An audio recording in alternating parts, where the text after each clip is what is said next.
记得打开 CC 字幕，有中文哦。嗨，大家好，今天要为大家开箱 DJI 麦克风。相信有在录影或是玩空拍的人都对这个品牌不陌生，因为它有出很多空拍机还有稳定器。无线麦克风是 DJI 第一次推出的录音产品，它一推出就解决了很多既有品牌的痛点，像是充电不方便或者是体积比较大。那这一款呢，今天我会做完整的介绍，包含从开箱里面有什么东西全部拍给你看，再来就是完整的使用流程跟我建议的设定。那话不多说，直接来开箱。首先这个麦克风我是在法雅克购入10460，我实际购买的价格比这个再便宜一些，这是联强公司货，后续保护如果有问题的话都是直接找他们处理。简约设计的外盒打开后有一个配件包，可以装进整个机身还有一些线材，里面有放了说明书，英文和中文的都有。再来是防风罩以及传输线，还有连接相机的线材。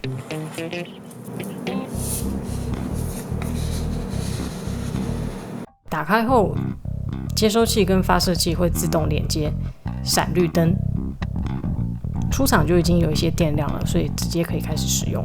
总共有2台发射器，还有接收器放在中间， USB-C 的接头和 iPhone 的接头，另外还有连接相机热靴的接头。下方是电量显示，充满会有4颗灯。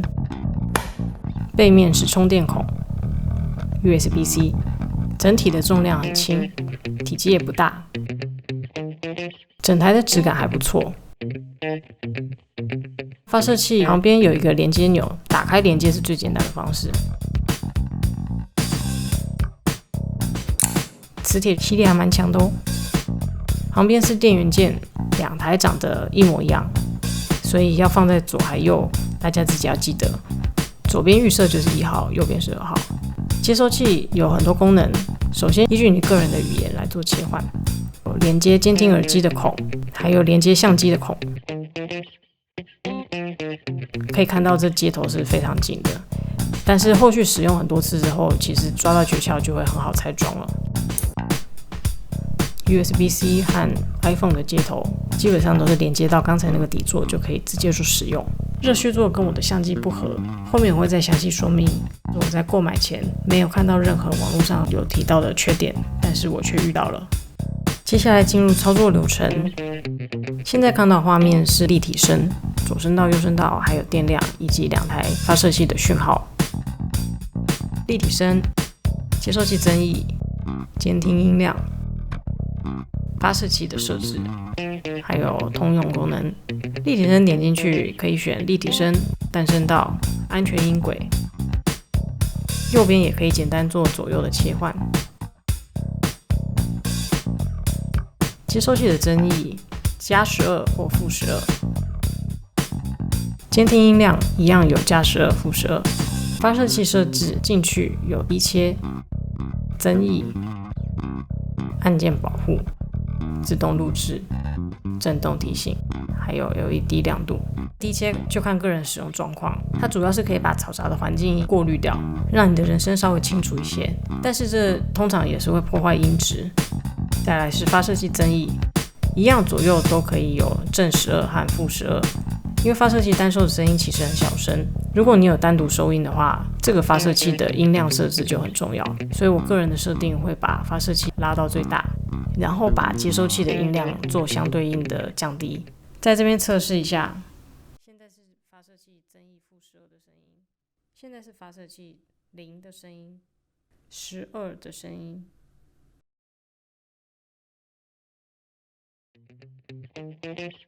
录完音的音档，我进到剪辑软体，其实都还是要拉大声音。现在是发射器增益负12的声音，现在是发射器0的声音，12的声音。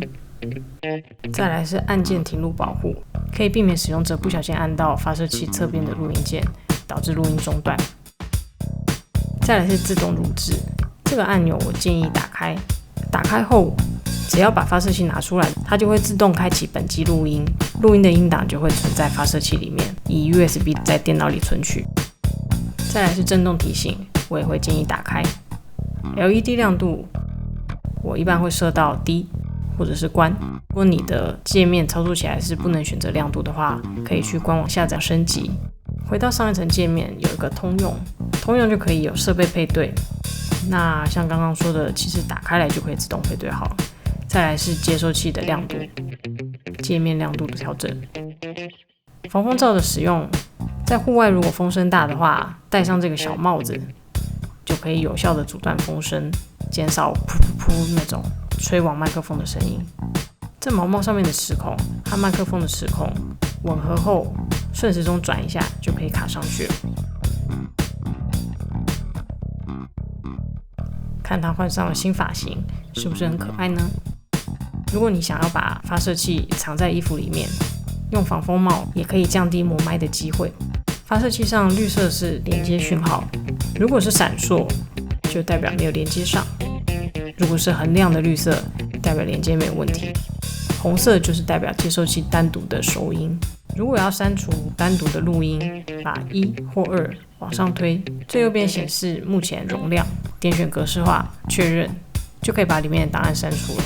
另外可以在接收器控制第1或第2的发射器要不要收音。磁铁也可以贴在发射器的下方，让它站立在桌上。DJI 麦克风在体积上跟重量上都有一定的优势，还有充电方便，磁铁吸力很强，线材也简易。以往可能发射器2个，接收器1个，各自要用不同的充电线充电，但是它就结合了像 AirPods 的感觉，把接收器、发射器都放在一个充电盒。除了可以保护它以外，用一条线就可以把3个设备一起充电，而且本身就像个行动电源，会储备电量。当你要用的时候就拿出来，不用收进去的时候，它就自动帮你充好电了。那说完它的优点，实际使用上其实还有一些缺点存在。网络上其实很多介绍 DJI 麦克风的都是讲优点比较多，那这边我来讲讲它的缺点。实际使用下来，录音音量是偏小声，降噪功能或者是收音的清晰度，收音状况也没有那么神奇，好像用上了就一定声音清晰。但是使用绝对是很方便的，尤其它可以在很远的距离接收。再来一个缺点就是不一定每个人都会遇到，但是我的相机就遇到了。虽然号称是正面反面都可以装，看你站在摄影机的哪一边，你可以把接收器往前或往后安装上去，这是它号称的优点。因为我的热靴跟相机的机身的形状有一个弧度，它并没有办法两面都装，唯一可以稍微卡上去的那一面装上去之后，接收器的线孔和相机的线孔刚好在不同边，那它附赠的这条线又不够长，所以是没有办法连接上去。最后的结果就是我的接收器是不能卡在热靴上面的，我等于让它夹在我的相机带上面，就是稍微有一点点那么不完美。其他的话，我对这个麦克风不管在外形、重量、使用的方便度、直觉度，我都还蛮满意的。那大家如果看36500天韩国的第2集，会知道我遇到的一个最大的问题是，当我使用 iPhone 的转接头插上去之后，录音竟然是完全没有声音的。那我查了一些解决方式，也调整了一些设定，不知道为什么就是没有办法。最后我发现原因，因为 DJI 无线麦克风接上手机之后只能录单声道，所以我就进了相机的设定，把录制立体声这个按钮关掉，最后就成功了。我相信一定很多 iPhone 使用者会遇到这么小的出错跟解释，其实都没有在官方文宣上面看到。如果有兴趣看我们使用 DJI 无线麦克风录音的状况，可以继续收看36500天，整个韩国之旅都是使用 DJI 麦克风录制的。立体声是2个发射器，一个左声道，一个右声道。单声道是把2个发射器混成同样的音轨，左右声道相同。安全音轨则是2个发射器，一个会收比较大声，一个收比较小声。我的建议是开启发射器本身的录音，使用单声道，这样子在作业流程上让左右声道都是一样的音量。除非特殊状况需要使用某一个的音轨，那就再拿出本机录音的音档来处理，或者是也可以选择使用立体声。如果不是真的左右声道代表了不同的方位，最后记得要把它混成单声道，让左右的音量相等，不然就会造成一边只有一个人的声音。立体声比较适合在访谈、画面中就看到一左一右，这时候就很适合让左边的人佩戴左声道，右边的人佩戴右声道。如果你不小心选成了安全音轨，那就会变成有一轨很小声，所以当你尤其戴起耳机来听的时候，会发现怎么只有一边有声音，一边很小声。